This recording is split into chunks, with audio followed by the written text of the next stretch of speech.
За сайн бацгаана уу та бүхэнд энэ өдрийн мэндийг хүргэе. Манай Wheel of Fortune podcast-ийн Star дугаарын дараагийн олонний танилаар Leonardo DiCaprio байна.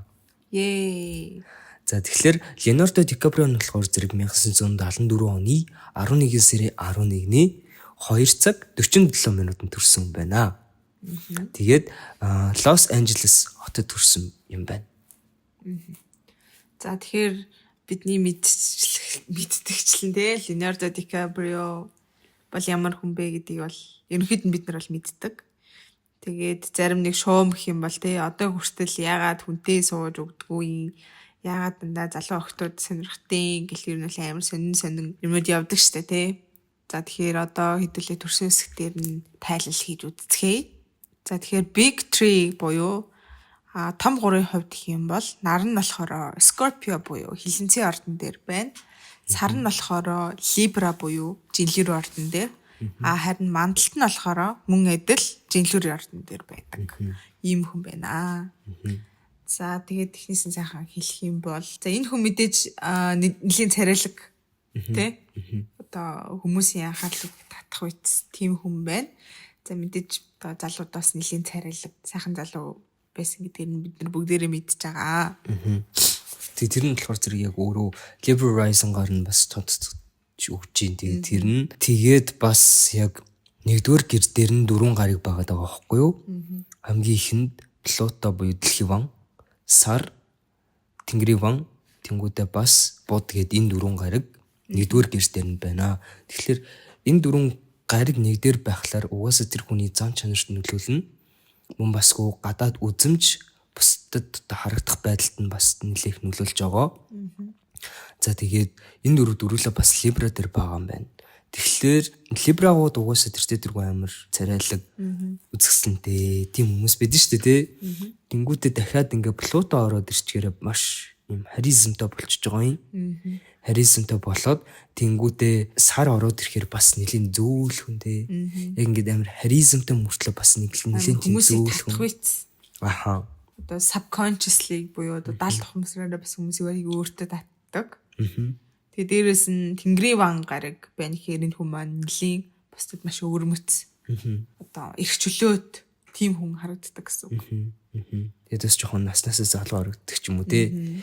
За тэгээд яг тэнгэрийн ван болон энэ бод гэд 2 гариг нь conjunction буюу зэрэгцээ болохоос үүсгэсэн байгаа. Тэгээд тэр нь болохоор зэрэг яг өөрөө энэ хүнийг маш ухаантай болгож өгч юм л доо тий. Үнэхээр ухаантай. Маш их юм шин санаануудаар амир их дүүрэн ухаалаг үг яриа нь ерөөд нэглэн хурдан гэх юм. Хурц хэл яриа хурцтай тийм хүн болгож өгч байна. Үргэлж нөгөө нэг толгойн ажиллаж явж идэг гэсэн үг. Ерөөс толгой тархин хизээч юм бодохгүй байна. Одоо ямар нэгэн зүйлийг тунгаан бодохгүй байна гэсэн юм байдаггүй. Байнгын ажиллаж явж идэг. Идэвхтэй оюухантай тийм хүн байна гэж харж байна. Одоо тэгээд бидний мэддэгчлэн дээ. Inception гэх кинон дээр хүртэл ингээд одоо амар нэг тийм жоохон psychological тийм кинонууд тоглоод идэв штэ. Ингээд нэг дүрэн ингээд нэг юм амар утах агуулсан амар гүн. Shutter Island. Тийм гэсэн амар жоохон юм технологитой холбоотой юм тий. Тиймэрхүү кинонд тоглодог бас шалтгаан гэх юм бол энэ хүн бас нэлийн тийм юмыг гой хүлээж авдаг болохоор тоглолт юм уу гэж бодож байна. Тэгээ өөрөө бас Scorpio гэхээр амар нууцлаг юм татагддаг гэсэн үг. За тийм байна. За тэгээд 2 дугаар гэр дээр нь болохоор зэрэг нар байгаад байгаа. Тэнгүүдээ дахиад сугар тэгээд ангараг гариг байгаад байгаа байхгүй юу? Тэгэхээр энэ 3 гариг нь гуруулаа 2 дугаар гэр дээр байгаа. Тэгэхээр угаасаа энэ хүн маань маш их ингээд мөнгө олохыг маш их хүсдэг хүн болгочихж байгаа. Нэгдүгээр мөнгөний тал дээр бас маш их азтай. Тэгэхдээ бас мөнгөө бодлогогүй жоохон үрдэг байж магадгүй болгоод баяжхан тодорхой гэдэг шиг. Баяжхан тодорхой, өрхөн тодорхой. За тэгээд sexual буюу сексийн дур хүсэл нэлээх ихтэй. Тийм хүн байна. Тэгээд бас attractive. Хаалгахан. Одоо эмгтэй хүмүүс их ч юм уу тий амар тийм дур хүслийн энергиэр амар татчих. Одоо чадвартай харизм техник тийм төрлийн амар энерги ихтэй тийм хүн байна. Гэтэ өөрөө бол нэлийн бас ингээд амьдралын гүнгэнзгий зүйлийг айгүй их туулж явдаг. Скорпионууд бол угаасаа тэгж байгаа шүү дээ. Тэгтээ бас нэлийн жоохон хаартай. Ер нь бол нэлийн хаартай хүн байна л да. Угаасаа ингээд харахаар За тэгээд 3 дээр нь болохоор зэрэг 70% гариг байгаа. Тэгээд бас North Node буюу North Node гэхэр чинь Хойд зангилаа болж байгаа. Хойд зангилаа 3 дээр байгаад байгаа байхгүй юу? Тэгэхээр энэ хоёр болохоор зэрэг 3 дээр байхлаарэ бас 3 чинь угаасаа тэргүй ингээд одоо бичвэртэй харилцаа холбоо тэгэхэд Нептун байгаад ирэхээрээ энэ хүний нэлээх одоо урлаг тэр тусам одоо бичих тиймэрхүү авьяастай болгож өгч чинь гэж харж байна. Бас ингээд ярианы авьяастай. Ярианы авьяастай.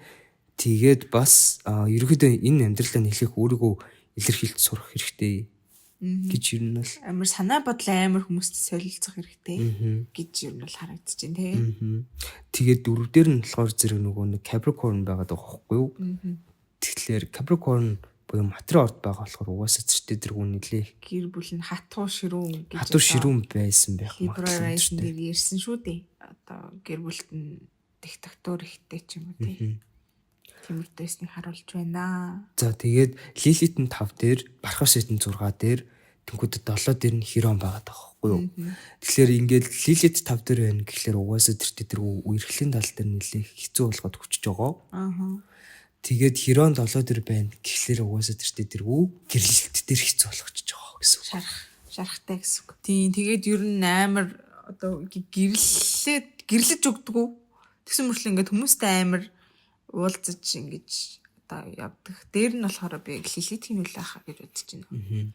5 ч нүгасаа ингэж жоохон зугаа цэнгэл үерхэл штэ ингэж affection одоо болцоо шиг тийм үү тийм юм дээр Lilith байгаад ирэхээр энэ хүн маань олон эмэгтэй хүмүүстэй уулзах тийм шалтгаантай болж ирж гин гэж бол харж байна. Тэгээ мөн дээрэс нь Хиронын 7 дээр байгаа хүн гэхээр мэдээж урт хугацааны гэрлэлт болон гэрлэлтийн хэмжээний харилцаан дээр нэлийн шарах авсан гэхээр яг ганцаараа ерөөсөй байж чаддгүй л гэсэн үг л дээ ерөнхийдөө амар хүний нөгөө нэг заавал хэрэгцээ хүсдэг.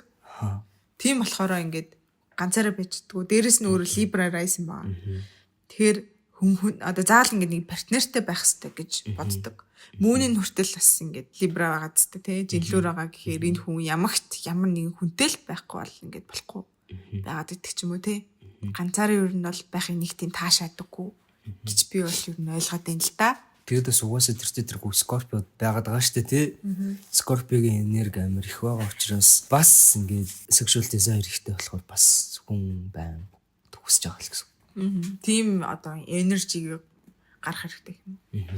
За тэгээд ангараг мангаргийн нөлөөгөөр харах юм бол мэдээж нэг хүнтэй бас байчвал тэр хүнээсээ жоохон саллахад хэцүү байдаг ч юм уу тий. Scorpio-гийн шинж чанарын хувьд ч тий. Элэнцийн шинж чанарын хувьд бол тийм байна. За тэгээд карьер болохоор зэрэг яг өөрт нь маш их хэмжээний мөнгө ер нь бол нэлээх олж ирнэ гэж эндээс бол харагдаж байна. За тэгээд бас карьер нь болохоор зэрэг жоохон нас явсны дараа нэлээх цэцгэлж магадгүй гэж бас энэ дээр авал харагдаж байна.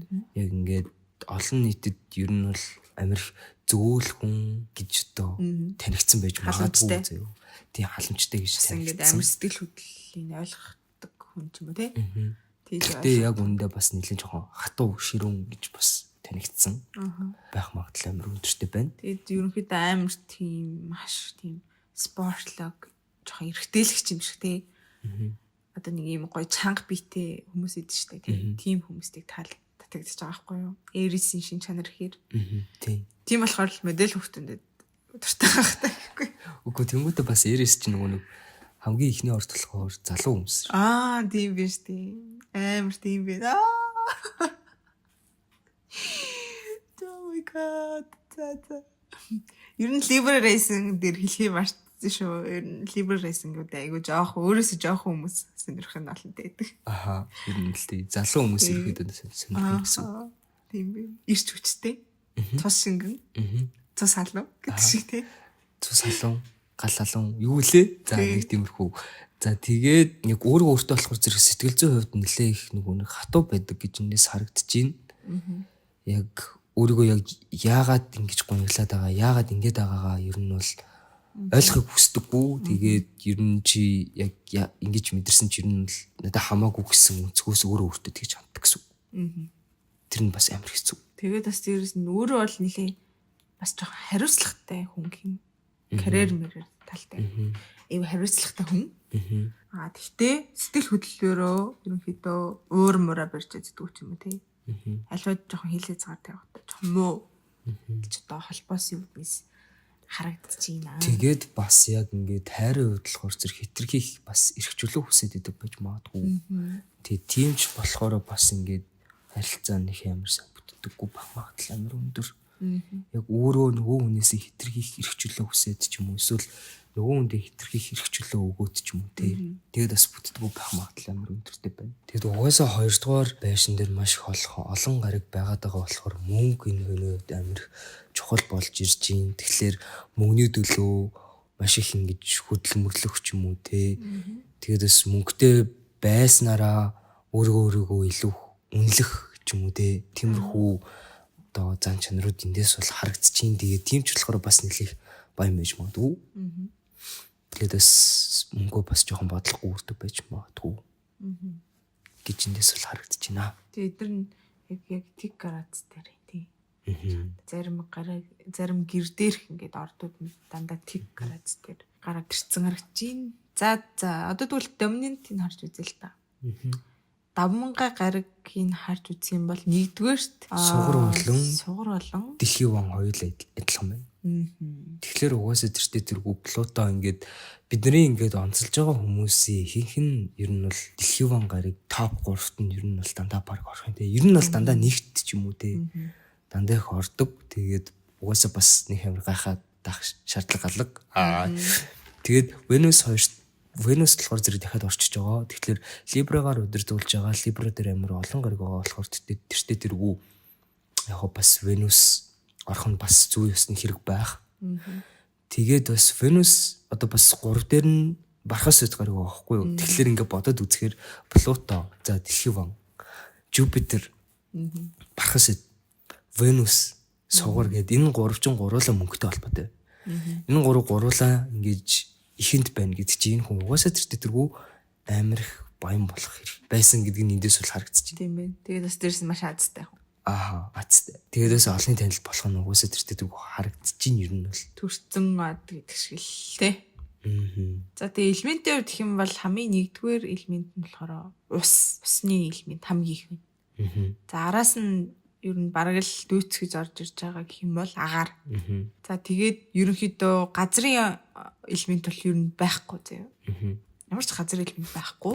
Тэгээд гал гэх юм бол амар жоохон л байна. Тэгэхээр энэ хүн бол мэдээж маш emotional болж байгаа гэсэн үг шүү дээ. Сэтгэл хөдлөл ихтэй. Тэгээд бас дээрээс нь бусдтай ярих. Манипуляц хийж төртэй. Сэтгэл хөдлөлөөр хүнийг манипуляц хийх боломжтой. Тэгтээ бас нэлээд ухаантай байгаа. Тэгтээ бас нэлээд ухаантай. Psychological зүйлс амар зүгтөртэй.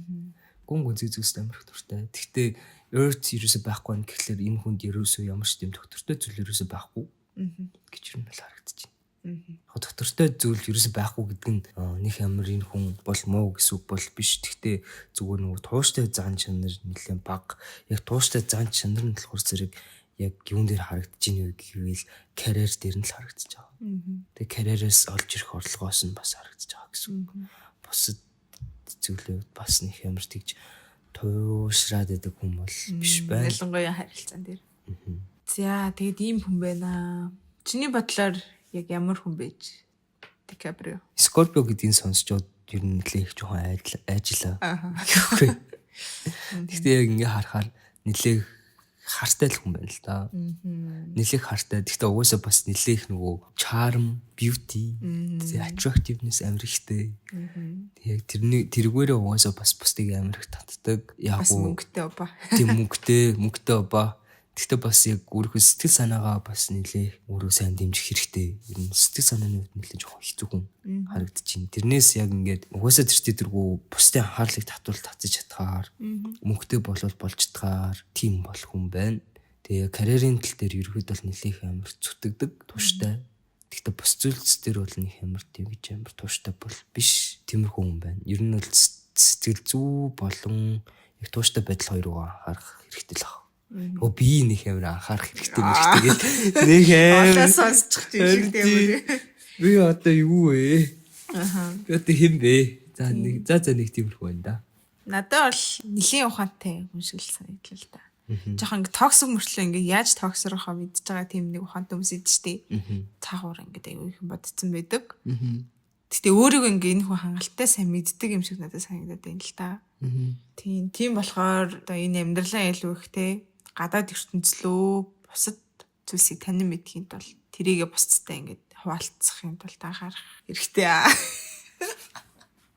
Тэвээ сүлээд тахаж шээ. Эр тийм тэр одоо зүглээд тахын ч та хайшин зүгээр тэгвэл зүгээр харагдчихна л.